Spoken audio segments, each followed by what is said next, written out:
ইন্নাল হামদুলিল্লাহি ওয়াহদাহু ওয়াসসালাতু ওয়াসসালামু আলা রাসূলিল্লাহ আম্মা বা'দ আউযু বিল্লাহি মিনাশ শাইতানির রাজীম বিসমিল্লাহির রাহমানির রাহিম ওয়াল 'আসর ইন্নাল ইনসানা লাফী খুসর ইল্লাল্লাযীনা আমানু ওয়া আমিলুস সালিহাতি ওয়া তাওয়াসাউ বিল হাক্কি ওয়া তাওয়াসাউ বিস সাবর।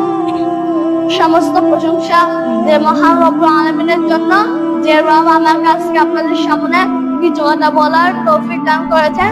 সকলে বলি আলহামদুলিল্লাহ।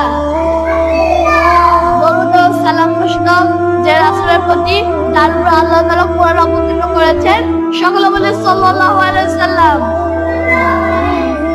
আজকে আমি আপনাদের সামনে সূরা আসরের অর্থ সহ বলবো ইনশাআল্লাহ।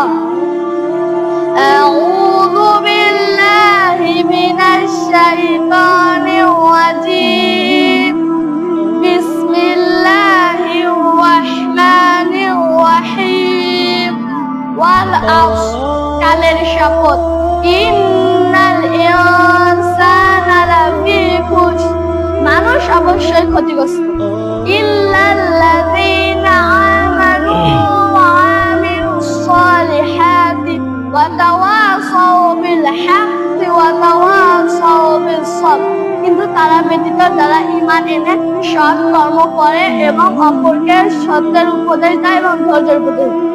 আমার জন্য সবাই দোয়া করবেন, আমি যেন বড় আলেম হতে পারি। আমাদের হুজুরদের জন্য দোয়া করবেন, আমাদের হুজুররা যেন ঈমানের প্রতি চলতে পারে।